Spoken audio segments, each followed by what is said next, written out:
जय हिंद दोस्तों, स्वागत है एक बार फिर से आप सभी का बिहार मिशन के यूट्यूब चैनल पर। तो फ्रेंड्स, आज हम लोग इस वीडियो लेक्चर में देखने वाले हैं बिहार जीविका भर्ती 2025 का प्रैक्टिस सेट नंबर 9 जो है। प्रैक्टिस सेट नंबर जो 9 देखने वाले हैं, जिसमें आपको टॉप टॉप 30 MCQ देखने को मिलेंगे। और हमने पिछले जो है 8 प्रैक्टिस सेट करा चुके हैं, तो उस वीडियो का आप अच्छे से देख लीजिएगा, ताकि आपके एग्ज़ाम के लिए बहुत ज़्यादा ही वो इम्पोर्टेंट है। तो चलिए स्टार्ट करते हैं आज का वीडियो। तो स्टार्ट करने से पहले मैं आपसे रिक्वेस्ट करूंगा कि अगर आप मेरे यूट्यूब चैनल पर पहली बार आए हैं तो प्लीज़ चैनल को सब्सक्राइब करके बेल आइकन को प्रेस कर दें, ताकि इसी तरह का वीडियो का नोटिफिकेशन सबसे पहले आपको मिलता रहे।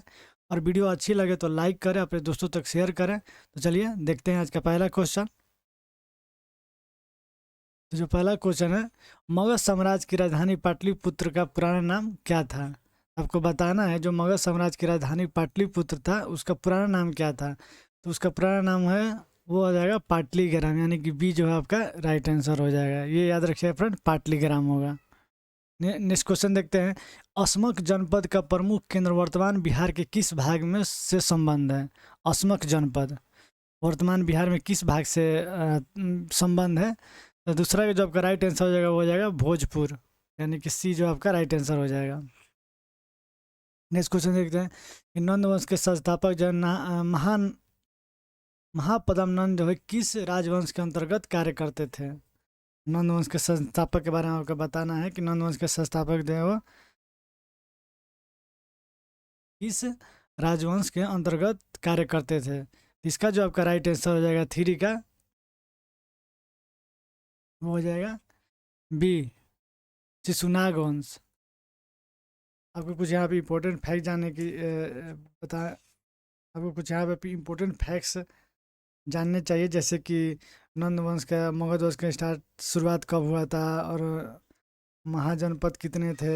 ये सब चीज़ें आपको याद होनी चाहिए। जैसे कि आपको यहाँ पे बता दें कि बिहार में अगर महापदम नंद की बात करें तो ये जो है नंद वंश के संस्थापक थे।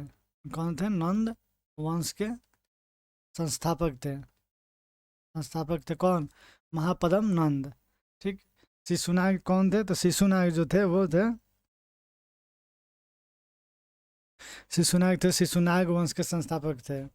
और ये नंद वंश का जो संस्थापक है उनका अंतिम, नंद वंश के संस्थापक जो थे,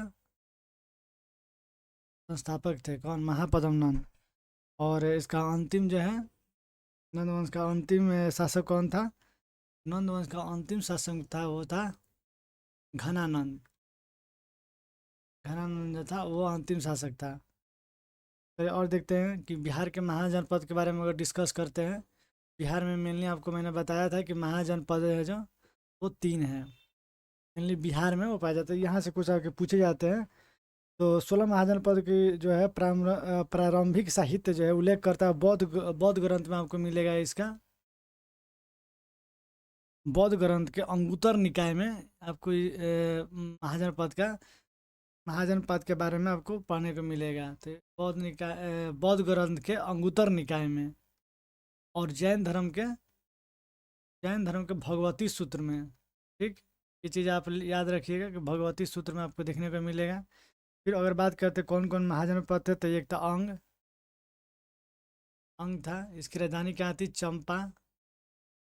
दूसरा था मगध। मगध था। मगध की राजधानी कहाँ थी? पहले तो गिरिराज थी। फिर गिरिवरस थी, और उसके बाद कहाँ हुई थी? पाटलिपुत्र। पाटलिपुत्र हो गई थी। फिर तीसरा जो वज्जी संघ था। वज्जी संघ जिसके मिथिला, जिसको विदेश क्षेत्र था, तो वज्जी संघ जो है वो 3 जो है इसके बारे में आपको पढ़ने को मिलता है। तो वज्जी संघ का हो जाएगा मिथिला क्षेत्र, वैशाली। ये चीज़ आप याद रखिएगा फ्रेंड। चलिए देखते हैं नेक्स्ट क्वेश्चन। किस बौद्ध परिषद में त्रिपिटकों का अंतिम रूप दिया गया था?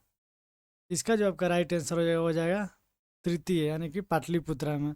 तो पाटलिपुत्रा में जो तृतीय बौद्ध संघ थे किसके समय में थे? तो अशोक के समय में हुआ था। ये चीज़ आप याद रखिएगा। नेक्स्ट क्वेश्चन देखते हैं कि चंद्रगुप्त मौर्य के दरबार में मेगास्थनीज के किस यूनानी शासक ने भेजा था? Sorry friends. देखते हैं कि चंद्रगुप्त मौर्य के दरबार में जो मेगास्थनी जो आया था, वो किस यूनानी शासक ने उसे भेजा था। इसका जो आपका राइट आंसर हो जाएगा वो हो जाएगा बी, सेल्यूकस निकोटर का वो दूत था कौन, ये मेगास्थनी, जो चंद्रगुप्त मौर्य के दरबार में आया था, यानी कि जो आपका फिफ्थ का जो है राइट आंसर हो जाएगा बी। नेक्स्ट क्वेश्चन देखते हैं कि पाल वंश के किस शासक को परम सौगात की उपाधि दी गई थी।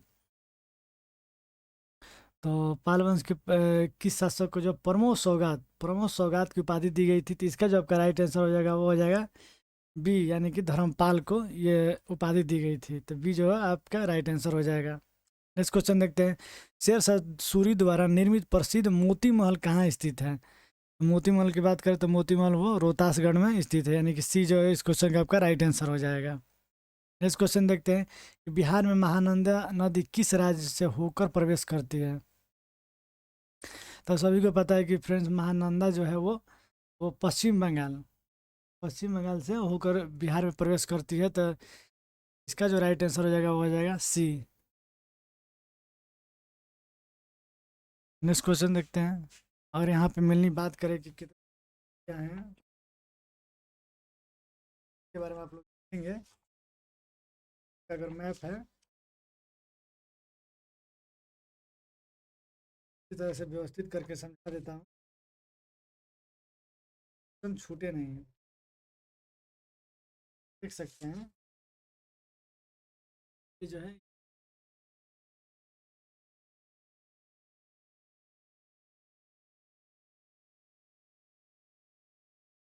ये गंगा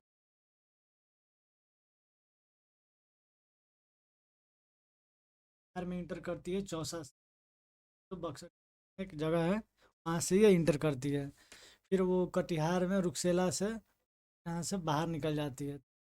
ये क्वेश्चन हो गया। अरे गंगा हमारे बिहार में गंगा इंटर करती है चौसा से, और फिर वो 425 किलोमीटर का सफ़र तय करके और 12 डिस्ट्रिक्ट को टच करते हुए बिहार में, टोटल ये 12 डिस्ट्रिक्ट जो है आपको याद रखना होगा, 12 डिस्ट्रिक्ट को टच करते हुए ये कुर्सेला जो कटिहार से बाहर निकल जाती है। फिर उसके बाद ये देखना होगा कि आपका कौन सी नदियों का उद्गम स्थल कहाँ है। इसके बारे में बात करें तो फ्रेंड्स हम देखते हैं कि यहाँ पे है आपका,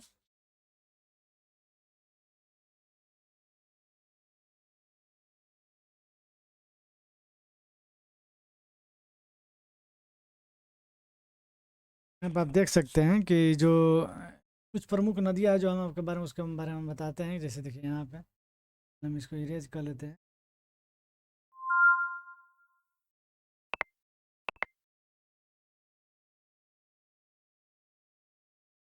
चलिए नेक्स्ट क्वेश्चन देखते हैं, बिहार में टाइगर रिजर्व का दर्जा सबसे पहले किस क्षेत्र को मिला। बिहार में जो सबसे पहले टाइगर क्षेत्र का दर्जा जो है वो वाल्मीकि नगर जो कि पश्चिमी चंपारण में है, उसे मिला था, पश्चिमी चंपारण को मिला था। तो यानी कि 9 का जो आपका ए जो है आपका राइट आंसर हो जाएगा। नेक्स्ट क्वेश्चन देखते हैं, बिहार में लौथ किस धातु के निर्माण से संबंधित परंपरा है। तो बिहार में लौथ के बारे में बात करें तो ये जो है आपका कांसा से संबंधित है। सी जो आपका राइट आंसर हो जाएगा। नेक्स्ट क्वेश्चन देखते हैं, किस जनजाति को बिहार का मूल आदिवासी जनजाति माना जाता है। तो किस जाति को, तो जनजाति को, तो वो जो संथाल संथाल जो है वो बिहार की मूल आदिवासी जनजाति के रूप में जाना जाता है, यानी कि इसका जो राइट आंसर हो जाएगा आपका बी हो जाएगा। नेक्स्ट क्वेश्चन देखते हैं, तो कर्नाटक संगीत की परंपरा बिहार के किस दरबार में विकसित हुई थी। तो इसका जो आपका राइट आंसर हो जाएगा वो हो जाएगा सी, यानी कि दरभंगा क्षेत्र में। सी जो आपका राइट आंसर होगा इस क्वेश्चन का। नेक्स्ट क्वेश्चन देखते हैं कि बिहार के किस जिले में गुरपा पर्वत स्थित है। गुरपा पर्वत, ये चीज़ आप याद रखिए, गुरपा पर्वत किस जिले में स्थित है। यहाँ पर आपका ऑप्शन है गया, बक्सर, कैमूर, नालंदा। तो आपको बताना है कि ये गुरपा जो है किस है। तो इसका जो राइट आंसर हो जाएगा आपका 13 का हो जाएगा गया डिस्ट्रिक्ट में। तो गया जो है ये जो है आपका राइट आंसर हो जाएगा। नेक्स्ट क्वेश्चन देखते हैं, बिहार राजस्व संहिता किस वर्ष लागू की गई थी। तो राजस्व संहिता जो है वो उसका जो राइट आंसर हो जाएगा वो हो जाएगा 2019 में ये लागू की गई थी। तो यानी कि आपका सी जो आपका राइट आंसर हो जाएगा। नेक्स्ट क्वेश्चन देखते हैं, बिहार में सबसे कम जनसंख्या घनत्व वाला जिला कौन सा है। सबसे कम जनसंख्या घनत्व वाला। या फिर 14 के बाद आ गया तो ये हो जाएगा, ये हो जाएगा कैमूर। तो कैमूर जो है आपका राइट आंसर हो जाएगा ए। नेक्स्ट क्वेश्चन देखते हैं कि दूधी कटोरा झील किस स्थान पर स्थित है। दूधी कटोरा झील, तो वो जो है आपका राजगीर में स्थित है। ये जो है आपका राइट आंसर होगा इस क्वेश्चन का। नेक्स्ट क्वेश्चन देखते हैं कि पटना उच्च न्यायालय के प्रथम मुख्य न्यायाधीश कौन थे। पहले तो आप ये जान लीजिए कि 3 फरवरी 1916 को पटना उच्च न्यायालय की स्थापना हुई थी, और उस समय जो है प्रथम वहाँ के मुख्य न्यायाधीश जो फोटर हुए थे। ये जो आपका राइट आंसर हो जाएगा। नेक्स्ट क्वेश्चन देखते हैं कि भारत का कौन सा राष्ट्रीय उद्यान जो बिहार के सबसे निकट स्थित है। राष्ट्रीय उद्यान जो बिहार के सबसे निकट है तो वो हो जाएगा बी, बेतला। बी जो आपका राइट आंसर हो जाएगा। नेक्स्ट क्वेश्चन देखते हैं कि पटना के प्राचीन नाम पुष्पपुर का उल्लेख किस ग्रंथ में मिलता है। 21 का जो आपका राइट आंसर हो जाएगा वो हो जाएगा महाभारत में मिलता है। बी जो आपका राइट आंसर हो जाएगा। नेक्स्ट क्वेश्चन देखते हैं कि खपरा कोटा शैली की मूर्तियां बिहार में किस स्थल पर पाई गई थी। इसका जो आपका राइट आंसर हो जाएगा 22 का, वो हो जाएगा ए, नालंदा में। ये जो आपका राइट आंसर हो जाएगा। नेक्स्ट क्वेश्चन देखते हैं फ्रेंड्स, और वीडियो आप ध्यान से देखिएगा ताकि आपका वीडियो जो आपका जो क्वेश्चन है वो कंप्लीट होता जाए, और क्वेश्चन आप बनाते जाइएगा। आप नोट डाउन भी करते जाएंगे कि इस क्वेश्चन का कौन सा आंसर है, तो आपकी तैयारी और भी बूस्टअप होते जाएगी। तो चलिए देखते हैं नेक्स्ट क्वेश्चन। बिहार में सबसे पुराने अभिलेख किस शासक से संबंधित है। पुराने अभिलेखों की बात करें तो ये जो है अशोक से संबंधित है, यानी ये जो है आपका राइट आंसर हो जाएगा। नेक्स्ट क्वेश्चन देखते हैं कि बिहार के किस जिले को धान का कटोरा कहा जाता है। तो बिहार में जो है धान का कटोरा जो है वो रोहतास डिस्ट्रिक्ट को कहा जाता है, यानी कि ये जो है आपका राइट आंसर हो जाएगा। नेक्स्ट क्वेश्चन, बिहार में सर्वाधिक शहरी आबादी किस मंडल में है। बिहार में सबसे ज़्यादा शहरी आबादी जो है वो पटना पटना प्रमंडल में है, तो यानी कि बी जो है आपका राइट आंसर हो जाएगा। नेक्स्ट क्वेश्चन देखते हैं कि बिहार सरकार की 7 निश्चय योजना 2 मुख्यतः किससे संबंधित है। 7 निश्चय योजना की बात करें तो इसका जो राइट आंसर हो जाएगा वो हो जाएगा यानी कि कौशल विकास एवं रोजगार से संबंधित है। और ये जो 7 निश्चय योजना है तो ये जो दूसरा फेज चल रहा है, तो फेज 1 कब से कब तक था, तो फेज जो है 2015 से लेकर 2020 तक का ये फेज था। और सेकेंड जो है ये 7 निश्चय जो सेकेंड फेज है वो जो है 2020 तक था, ये सॉरी 2020। और ये जो 2020 से लेकर 2025 तक था सेकेंड फेज।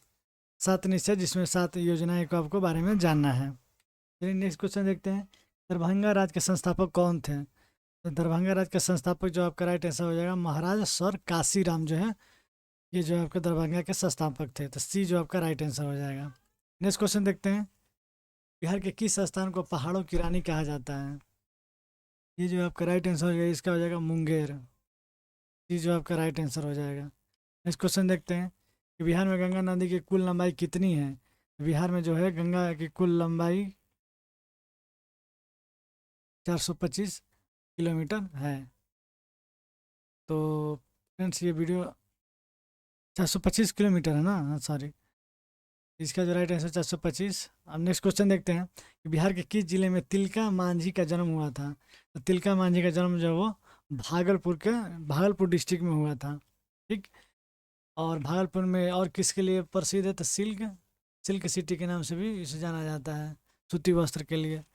तो फ्रेंड्स से वीडियो को शुरू से लेकर अंत तक देखिएगा, और मिलते हैं नेक्स्ट वीडियो में, तब तक के लिए धन्यवाद।